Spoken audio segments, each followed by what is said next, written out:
The realtor smiled, made promises, proceeded to secure her commission, and then tried to stab our buyer client in the back.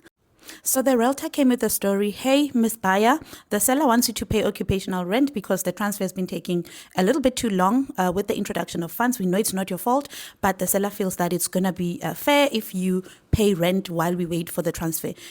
So the rent was paid, and when it was time for the buyer to receive the key, and we were going to receive the key on behalf of the buyer because they are outside of the country, that's when the stories came. The realtor started telling us, oh no, the seller needs to get the electrical compliance sorted. They need to do this and that. Please wait for our feedback before we arrange for the handover of the keys.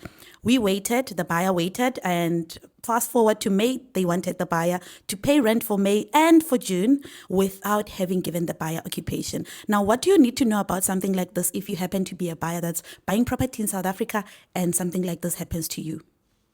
You need to know that the realtor is not your friend. No matter how friendly they are in the beginning, they represent the seller, they get paid by the seller, they have signed a mandate with the seller. And in South Africa, unlike in America, there is no such thing as a buyer's representative, which is why we've created same for our buyer clients. So you need to understand that everything that you are doing with the realtor is a transaction, and you must make sure that your interests are fully protected from start to finish.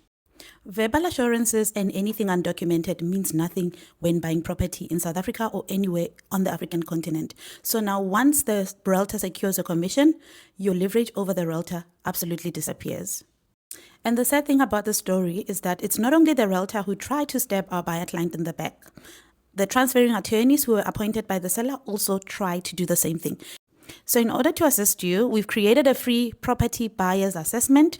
Click on the link or comment the word audit so you can take the assessment to see where you are in terms of your property buying readiness.